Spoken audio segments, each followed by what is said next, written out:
You're listening to the Ag Policy Connection, brought to you by RealAgriculture in partnership with the Canadian Agri-Food Policy Institute. We're connecting the dots between the people and the policies that shape agriculture and farming today and into the future. When the Canada-European Union trade deal was implemented in 2017, it was projected at the time that it would drive additional agricultural exports from Canada of up to $1.5 billion, including $600 million per year in new beef exports.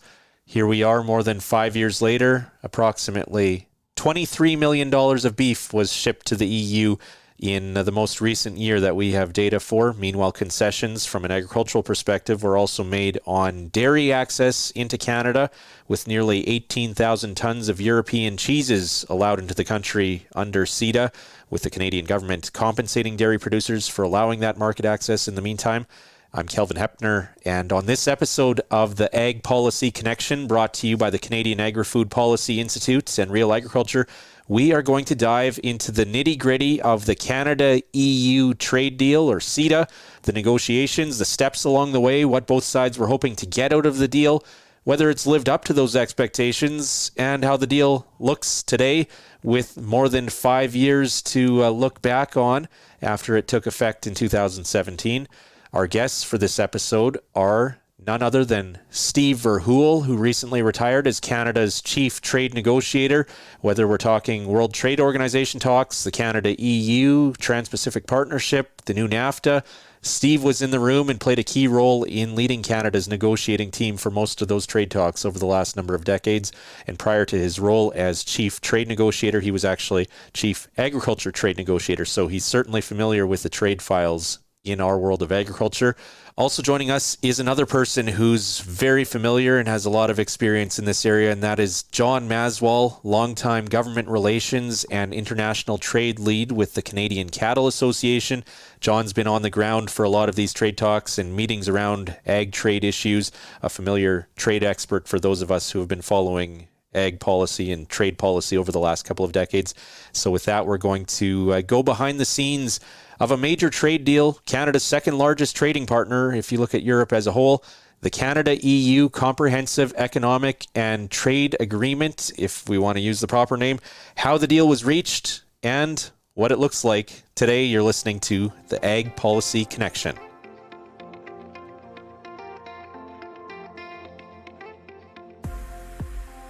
All right, we're pleased to welcome Steve Verhoeul and John Maswal to the Ag Policy Connection. Thank you for taking the time to join us, gentlemen. Thank you. Nice to be here. Thanks, Kelvin. Why don't we start with both of your backgrounds? Of course, Steve, your background is well known as having been chief agriculture negotiator and later Canada's chief trade negotiator through a lot of the major trade negotiations of the last couple decades. Where are you at today, Steve? Well, I did officially retire from the federal government back last October.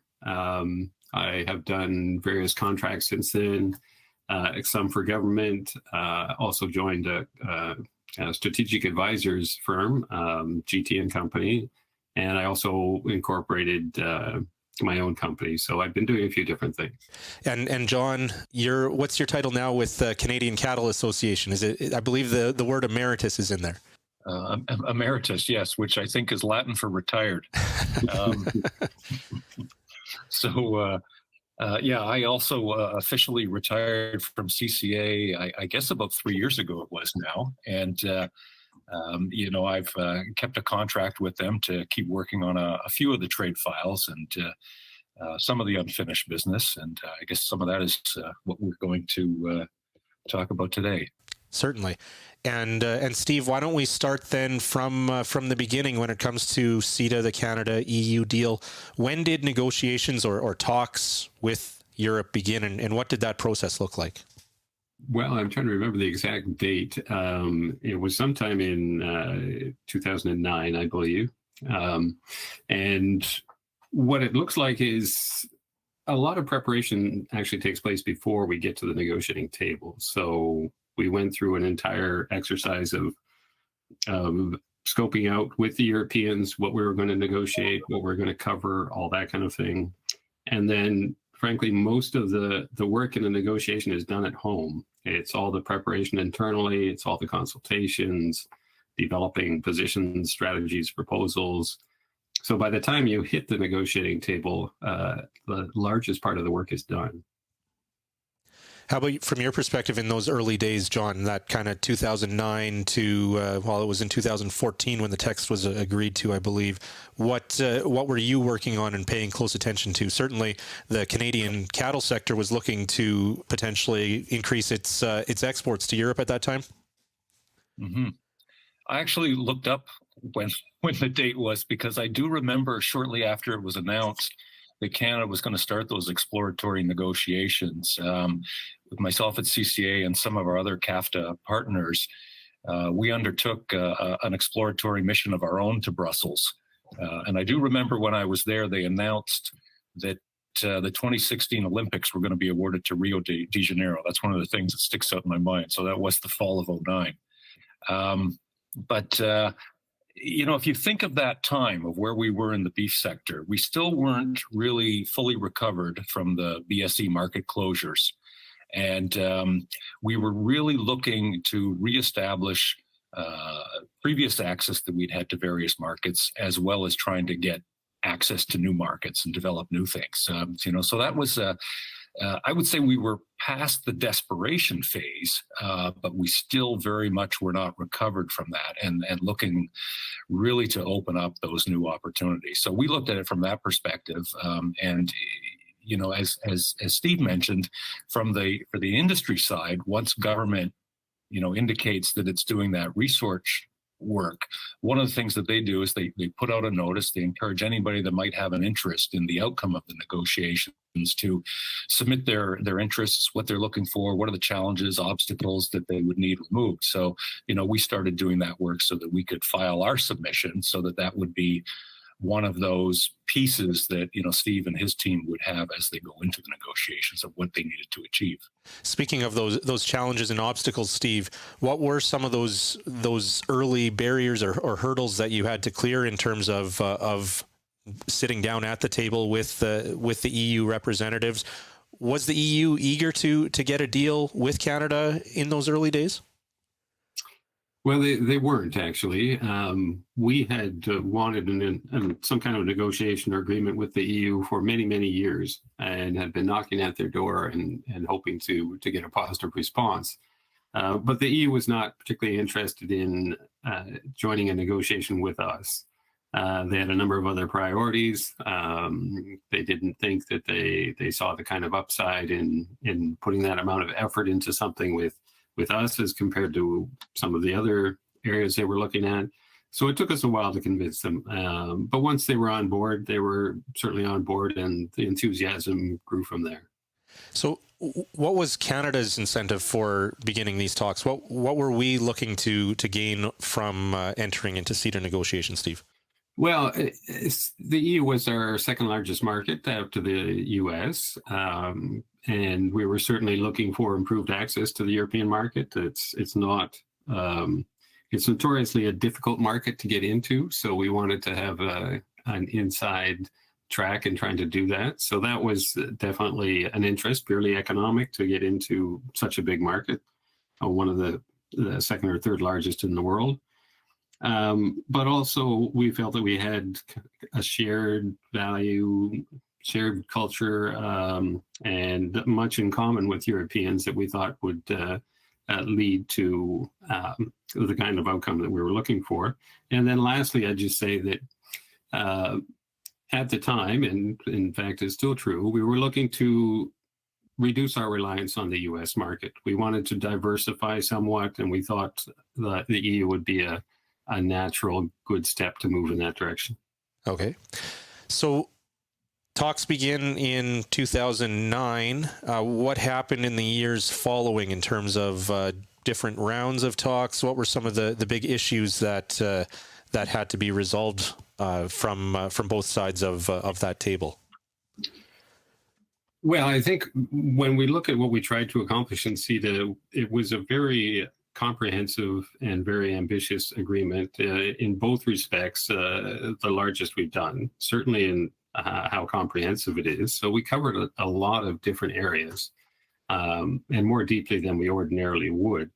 So there were a lot of issues to try to sort out. We had some 34 negotiating leads looking at different areas. We had a lot of sensitive issues, a fair number of easy issues too, but all of it took a while to grind through. And it was a series of negotiating rounds, particularly in the beginning. And it just, as most negotiations do, got increasingly intensive over time. John, what do you remember from that time frame while those negotiations were happening? Yeah, I think if you remember the build up to that, I did mention BSE from our perspective, but remember BSE from the Europeans' perspective as well. They had been living, nearly 20 years at that point, not being able to export from the UK, from France, I think from a couple of other EU countries, Ireland. And you think of the beef producers in that country, we had no relationship with them for decades, really. They just did not have the opportunity to engage in trade. And one of the things that we had been doing since we discovered BSE in Canada and the United States was looking at the global rules around BSE, and we had achieved in 2007 the new categories, the ability to reestablish trade once controls were in place. And, we said, okay, we have to get to know the beef producers in these other countries. We have to see that they have opportunities. We have to treat them the way we want it to be treated. And one of the things that we did was, certainly we encouraged CFIA, the Government of Canada, to recognize their BSE status, and let's see if we could remove some of the barriers and sort of a goodwill gesture at front to do that. And by the same token, we also had not yet resolved the hormone dispute. I'm trying to remember exactly the time frame, but I'm pretty sure we still had the retaliation tariffs in place, and we had not negotiated a compensation thing. So I think in those couple of years, while we were doing the exploration and moving into the formal negotiations, we were able to clear off a couple of those issues and say, let's look forward to a new relationship that we can have, that we can actually have trade in both directions. And of course, the challenge we had from the EU side was that was something that wasn't quite in their DNA yet of thinking of global markets. They were very protectionist of their domestic market, and in fact still are. But at least they have started to engage in that, and we've seen some of their product come this way. So this call all kind of leads up to, where are we now, and what is some of the unfinished work and the dynamics that are going on to get there. Yeah, we're going to get to that for sure here. Steve, what John's talking about when it comes to specifically the beef trade file, did you see some of those common themes, or could you of course are having your finger on hundreds of different files as the chief negotiator. Did you see some of those same common themes on some of the other issues that were at the table between Canada and the EU here? Oh yes, definitely. The EU as a union of 27 member states now is incredibly complicated, and their internal challenges in trying to get all those member states into the same space makes the position that they take to the negotiating table quite rigid, because they spend a lot of time just trying to line up everybody behind them. So it involved a lot of work on some issues to just grind those down. We spent a lot of time on services and investment issues. And in fact, that took a couple of years out of the negotiation practically. Certainly the agriculture files were difficult. Fish and seafood was difficult. But the EU priorities, first and foremost, were government procurement, intellectual property, financial services, and a handful of others. So a lot of time was spent on that, just trying to figure out how we could get to a landing zone. Okay, so the actual text of the agreement was reached or agreed to by a conservative government here in Canada back in 2014. What happened after that? Well, that was the agreement on the text, but then there were a number of differences that still existed outside the text, and there were a number of misgivings on the part of some of the EU member states. Most of that was focused on the issue of investment, and in particular, how to handle investment disputes. So we spent a lot of time with the new Liberal government trying to find a way to make sure that we could help the EU get all of its members behind them in supportive of this. And that involved a difficult session in Wallonia in Belgium at one point in time, trying to grind through the investment issues. But eventually we did reach an outcome that was acceptable to everyone, and we managed to move it ahead. How often, Steve, would you be negotiating with specific countries or regions of Europe, the members, not necessarily the EU as a whole? Well, we tried to avoid that because our negotiating counterpart was the EU. We did speak to different member states in an effort to convince them to come on board on various issues, or to provide them with updates and briefings on the negotiations from our perspective. So we were trying to be helpful to the EU, but we were not in a position where we were going to negotiate with any member states. That would simply undermine the authority of the European Union. Okay. That incident in Wallonia, or that saga, I certainly remember. I believe that was in late 2016, kind of in the final days before the deal was finalized. But that was an example of one, not even a member, but a region of a member country holding up the deal in those final days. I remember Minister Freeland at the time heading home disappointed without an agreement, and certainly there was a lot of drama in that stage, in the public realm, in the spotlight. Yes, there was, and it was a difficult and frustrating time because the EU was trying to find a way to get, in this case particularly, Belgium on side, including Wallonia, and Wallonia was just staking out some ground and refusing to move on some issues. So we spent a fair amount of time trying to convince them that what they were perceiving as a threat in some of the elements was not actually a threat. But there was a difficult situation at one point where we realized that we weren't going to make any progress on our own, and it was really an EU issue to resolve, not ours. So that's the point where we walked away from that part of the negotiation and ended up coming home. Yeah. John, what do you recall from then? Where were you at? And were you at home just watching this unfold, or are you in conversation with your counterparts overseas at this time as well? Yeah, I guess I find it a little difficult to remember, exact timelines of what was happening when. But, I would say generally throughout the negotiations, it would often involve us talking to Steve, talking to, the agriculture team, Gilles Gauthier, and some of the others who were involved in some of the sector specifics, to say, okay, you're talking to the EU next week. What do you expect? Will you be talking about beef? Will you be talking about agriculture? Or is this going to be an investment week or something? Because we had to keep in mind, for us, we're just advocating on the beef access. And we know for Steve, he's got the whole breadth of the Canadian economy that he's got to deal with, and a very complicated, complex agreement. And, there might be entire weeks where he's not even talking about our issues.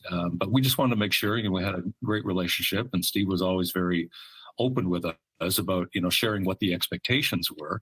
And we wanted to make sure that if they were going to be talking about agriculture or talking about beef on a specific day or week, we wanted to be nearby, just to make sure that if there was any advice that he needed, if he needed to bounce something off us, he could do that in real time, do it in a secure manner, not necessarily over transatlantic communications, and that we could provide those advice.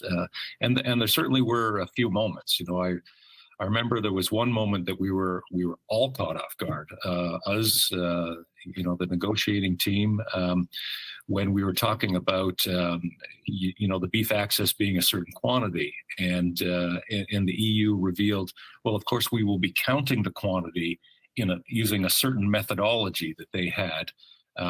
Which actually meant that the quantity that we thought we were getting was 30% more than what they were actually offering, product weight versus carcass weight, and there's a conversion formula for bone-in or boneless products.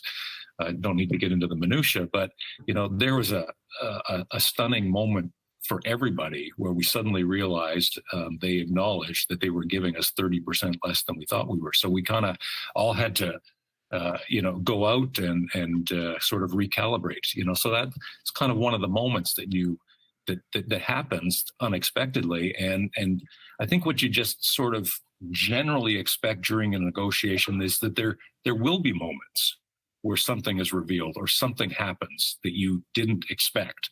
For investment, it was this Wallonia thing. For us, it was how you count tonnage, or something else. And our view has just always been that when those moments happen, it's good to be there. It's good to have a conversation and work it out and figure out, well, what's our workaround, or what's our approach going to be to deal with this. Okay. Steve, when it comes to the agriculture files, from your perspective, certainly beef and pork export access into Europe was a priority. Cheese coming back to Canada was a big point of discussion as well. What stands out in your mind in terms of the challenges or those difficulties on the agriculture file? Well, those are probably among the two most sensitive issues on both sides. Agriculture issues often are. So it was by no means easy. I think that we took some comfort in being able to establish on the dairy side that the only access improvements we would be offering would be on cheese, and that the other dairy products would not be affected by this negotiation. So the dairy side was fairly straightforward, focused on cheese. Beef and pork, John mentioned the issue with the numbers, which was a setback that we had to then recalibrate where we were coming from after that. And there was a lot of work in trying to establish the numbers, trying to establish how much would be fresh, how much would be frozen product on both beef and pork. So there was certainly a real negotiation around all those numbers, and it took some time to try to sort out. The gaps were pretty wide in the beginning. How did you, going back to cheese, how did you reach that? I believe it's just under 18,000 tons per year was the final number for cheese imports into Canada. How did you reach that number? Well, the EU made a fairly outrageous proposal early on, which was for a number significantly higher than that. We had done our own internal calculations about what we thought might be a sensible landing zone, so we started out somewhat below that. And we very quickly recognized we weren't going to close the gaps. So that issue remained outstanding for a long time. And in fact, one of the few issues where we really had to get ministers involved and start to think about how we can close that final number.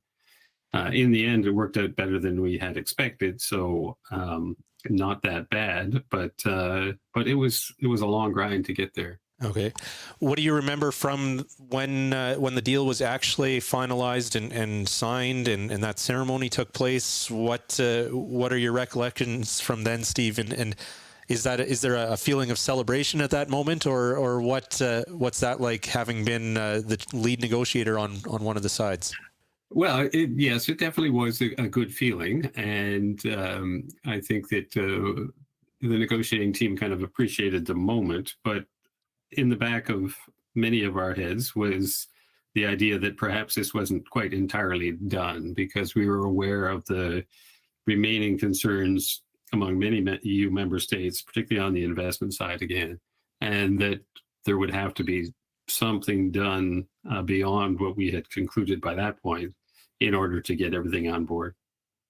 And that segues nicely, I think, into the second part of our conversation here, and that is where we're at today with CETA. dug up an old news story from that time as farm groups, export-focused farm groups. John mentioned the Canadian Agri-Food Trade Alliance, CAFTA, earlier, highlighted at the time the potential. I believe it was up to $1.5 billion in agricultural exports that we were anticipating at the time. John, where are we at now in terms of delivering on some of those numbers? I believe it was $600 million for beef was the number used. For beef, 600 million.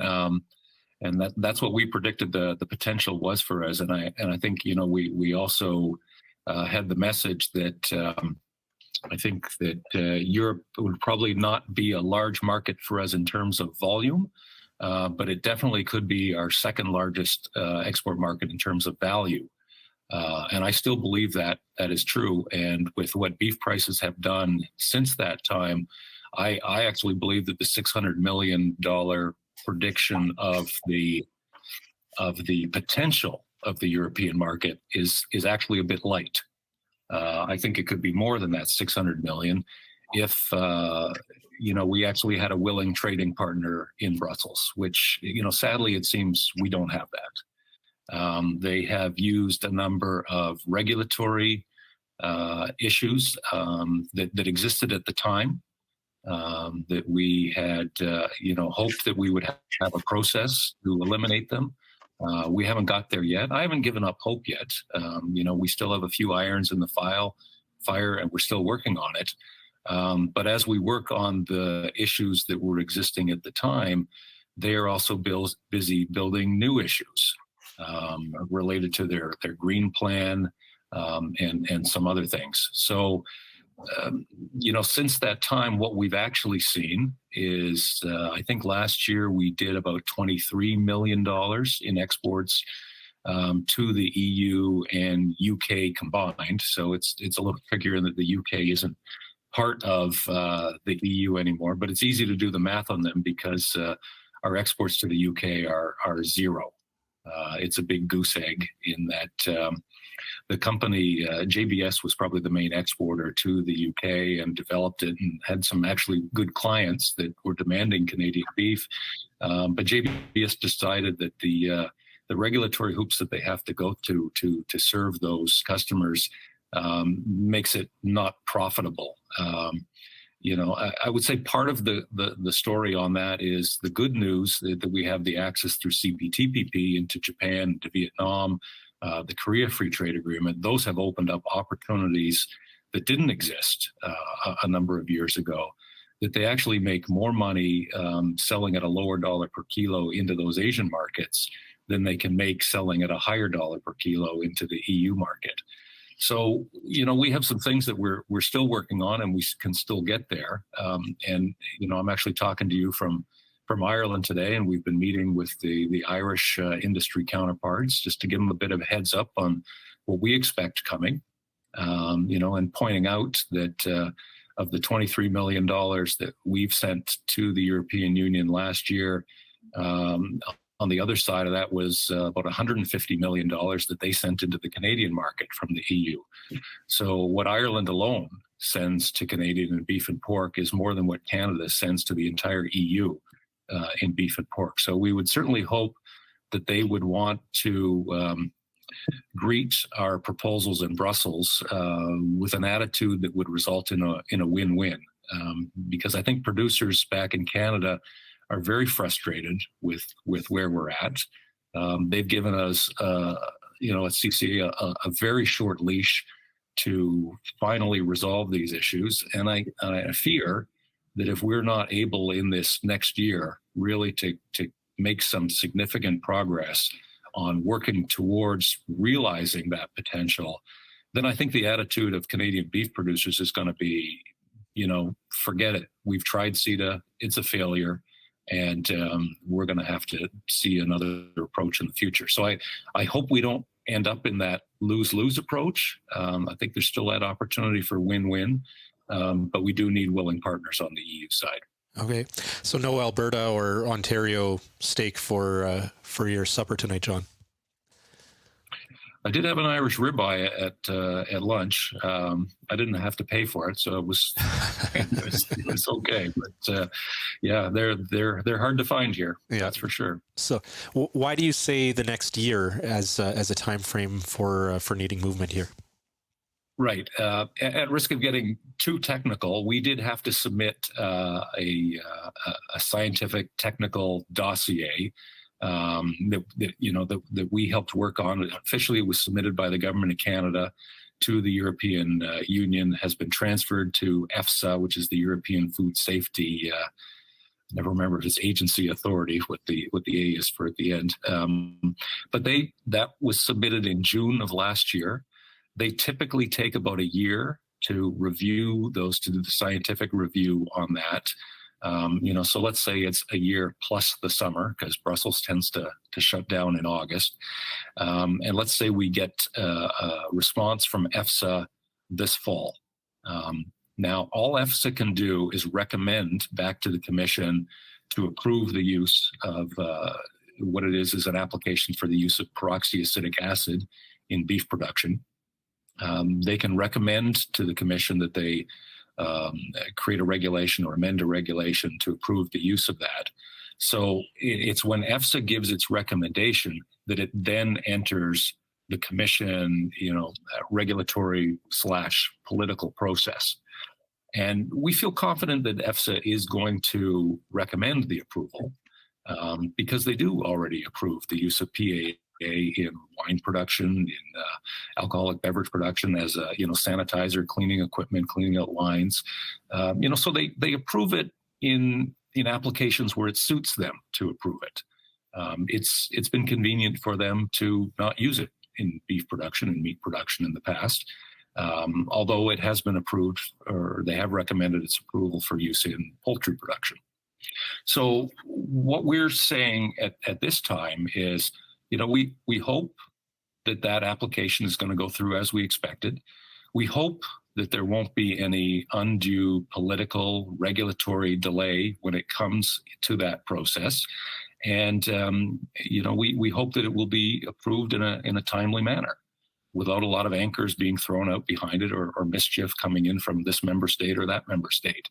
And we're going to have to be guided in our approach in the future when we see how they handle it when it comes into that process.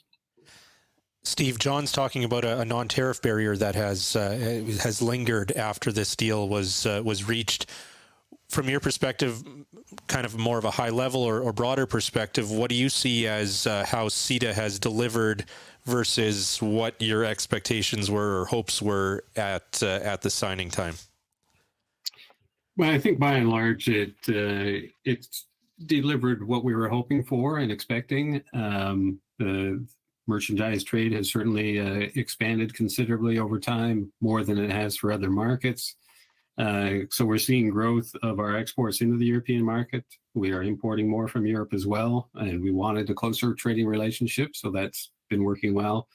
Done very well on fish and seafood, many agricultural products, other products like aluminum, machinery and equipment, chemicals and plastics, all kinds of products have been expanding their presence in the EU. And so overall, I think it's going quite well.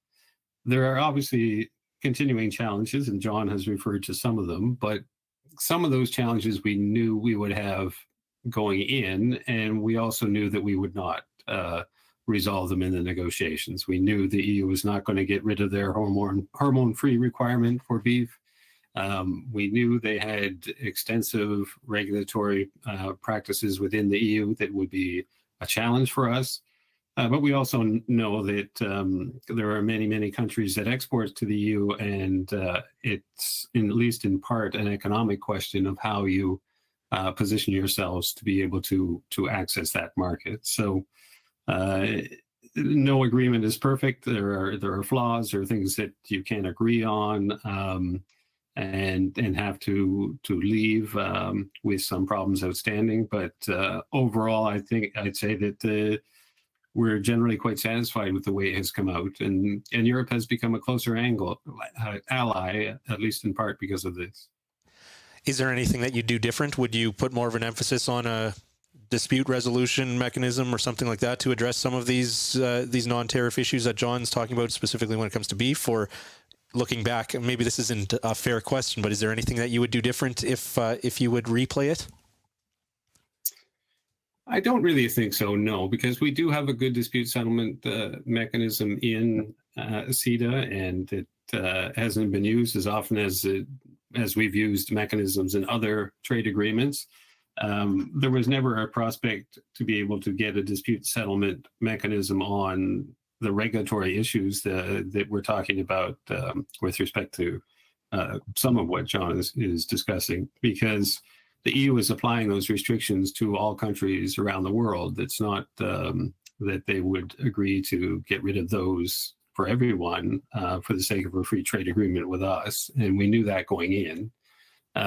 So it's a question of how much progress can we make? And we did make some progress on the beef issue in particular. We did get approval for some carcass washes during the negotiations, and that was actually something we were working on the side. But without a doubt, John's right. There are many obstacles that remain, and there's still work going on to try to resolve those.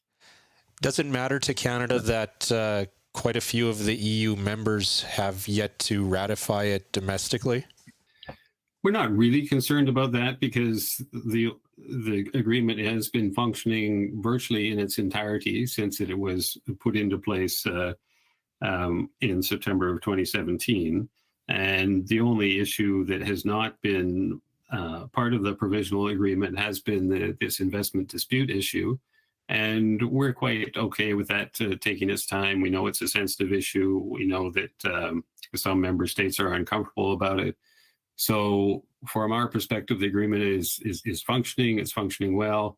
And the investment component that's not included so far and is holding up ratification is not something that we're all that concerned about. Okay. You know, Kelvin, I would also jump in. I largely agree with everything that Steve had to say there. I mean, we did know what the issues were, and I don't think we ever had any hope that we were going to resolve the beef hormone issue or the ban the EU has. You know, because we knew we had been through a dispute on that. We'd won the dispute. They had decided that retaliation was acceptable to them instead of complying. You know, so when a country goes to that extent to maintain an illegal measure, you know that they're dug in. So we didn't think that was the issue. And you know, but our view was there's enough hormone-free beef production in Canada that we could make it work if we had some of these other issues dealt with. And, you know, we did know that there was a process that we had to go through in terms of the peroxyacetic acid, and we're still in that process. So I would agree that I don't think dispute settlement would be the approach just yet. Because dispute settlement is the option of absolute last resort once you've tried everything and everything has failed. And we're just not at that point yet. So, but I think the other thing that we do know that Steve mentioned was, you know, that earlier approval by the EU on some of the other things, the lactic acid, they dragged their feet for 3 years after EFSA had recommended that they do it. And that's the point that we're at that we don't want to repeat. You know, what we want to see is if EFSA recommends the use of PAA, that the Commission adopt it quickly and not do the same thing that they did back with lactic acid. So, you know, this is why I'm still hopeful that we can get there. One final topic then that I wanted to ask you both about, I think, is the bipartisan nature of what happened with the negotiations with Europe. We saw the Conservatives in power for most of the negotiation process up until when the text was agreed to, when Prime Minister Harper was there for that signing. We then saw the Liberals come into power in 2015 and take it across the finish line to ratification in 2018. And there was that memorable embrace between former Conservative Trade Minister Ed Fast and Liberal Trade Minister Chrystia Freeland. I believe it was in the House of Commons along the way there at one of those milestones. What was that like, Steve, in terms of working with both political parties in this and having that support to move it ahead from both political parties? Well, it made a huge difference. And I have to say, I got complete support, whether it was a conservative government or a liberal government. They were entirely behind getting this done. It was their priority to get the agreement with the European Union completed. And so I had easy access to all of the decision makers I needed to get to. I had all of the resources I needed. And it was evident that it was a priority on both sides. And I think it reflects at least one view in common that the two parties have, at least at that time, was that there was a desire to give us some alternatives to the U.S. market and the heavy reliance we have on the U.S. market. And Europe is probably the next best partner to have in that respect. So there was an interest in trying to get that done. And it cut across parties. Yeah. And I think it just reflects the reality that trade is good for Canada. And whoever is governing has to do what's best for Canada. And it's, when you do the analysis and you look at it, I don't see how a governing party could reach any other conclusion that these agreements are ultimately good for Canada. There's one party that hasn't recognized that yet, but hopefully we won't have to worry about them being in power. Do you wonder whether there's been some erosion of that putting a priority on this, though, in the last 5 years, or even longer, I guess, going back to the beginning of the CETA talks? Well, I think if you look at the agreements that we have reached over the last 10, 15 years, we've covered most of the bases. There's a few that are out there still. I think, this Indo-Pacific strategy that is being talked about, and I guess we're still in the exploratory phase on that one. Definitely, there's some interesting countries there in terms of access for beef. Indonesia, Philippines, Thailand. Those are countries that have got some income potential for the type of beef that we have to sell. I think what has really changed, for the Canadian beef producers is that we're not in that desperate situation that we were in 15, 20 years ago now. We have a lot of good access.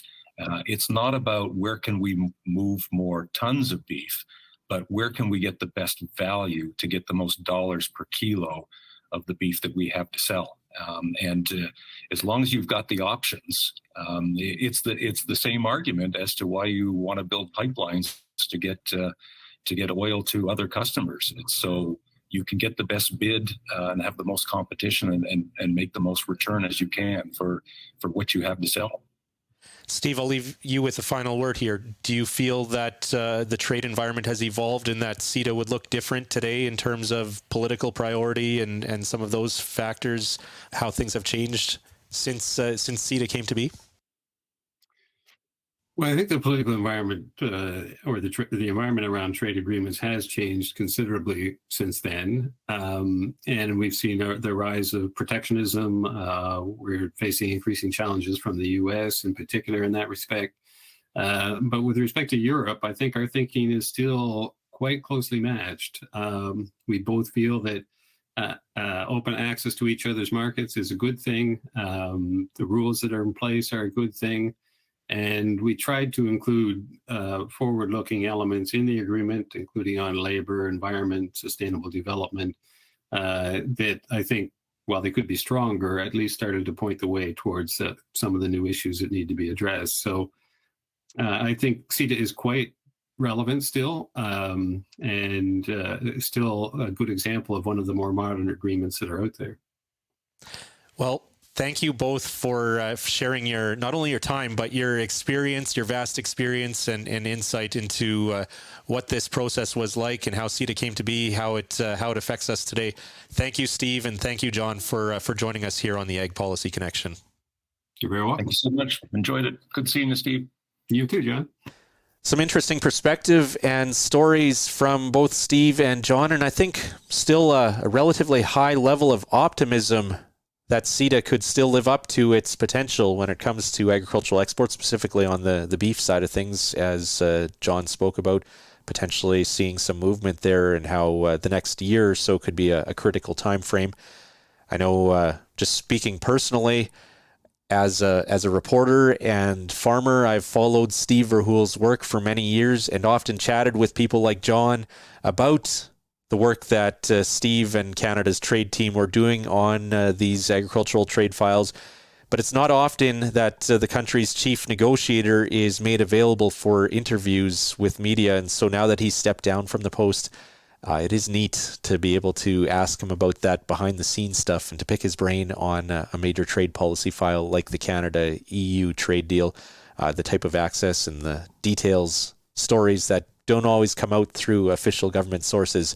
So I want to say thanks again to both Steve Verhoeven and John Maswell for joining us for this episode.